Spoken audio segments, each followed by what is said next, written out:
দুই দল, ভবানীপুর ক্লাব বনাম খিদিরপুর। আজকের ম্যাচটি কিন্তু অনবদ্য ফুটবল হয়েছে। মদন মান্ডি এবং প্রসেনজিৎ চক্রবর্তী দুই অধিনায়ক। ভবানীপুর সংবাদ প্রতিদিন, খিদিরপুর। প্রথমার্ধের খেলা শুরু হবে। খেলা শুরু হয়ে গেল। দূর থেকে শট সরাসরি কেভিনের হাতে। ফাউল চুনসাবাকে। সে 88 নম্বর জার্সিধারী খেলোয়াড় মুসারফ এখানে জোজো শট করেছিল, কিন্তু অফ টার্গেট। দেখুন সেই গোলটি অ্যাসিস্ট করলো সর্দার, গোল করলো বিদ্যাসাগর সিং।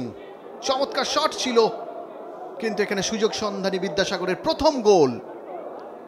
সুকুমার সর্দার, বিদ্যাসাগর সিং এর দ্বিতীয় গোল এসে যেতে পারত। চমৎকার শট নিয়েছিল। প্রথমার্ধে খেলার ফলাফল 1-0 ছিল। দ্বিতীয়ার্ধের শুরু থেকেই কিন্তু আক্রমণাত্মক হয়ে যায়। চমৎকার শট এখানে শঙ্কর সেভ করে অনবদ্য। দ্বিতীয় শট নেয়, কিন্তু অফ টার্গেট ছিল।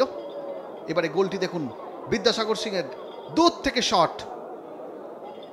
দ্বিতীয় গোল বিদ্যাসাগর সিং এর দূর থেকে শট এবং অনবদ্য গোল। গোলরক্ষককে নড়ার সুযোগ দেয়নি। 2-0 গোলে এগিয়ে গেল ভবানীপুর।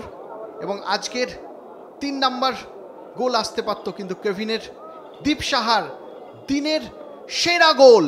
অনবদ্য, অসাধারণ, একেবারে উদ্ধত যৌবনের ব্যক্তিত্বময় চেতনার প্রকাশ ঘটিয়ে দিয়েছে এই দীপ সাহা। অসাধারণ গোল করলো, সোনার ফ্রেমে বাঁধিয়ে রাখার মতন গোল করেছে। আবার গোল বিদ্যাসাগর সিং এর, হ্যাট্রিক আসতে পারত, এখানে জোজো মিস করেছে। রিকি,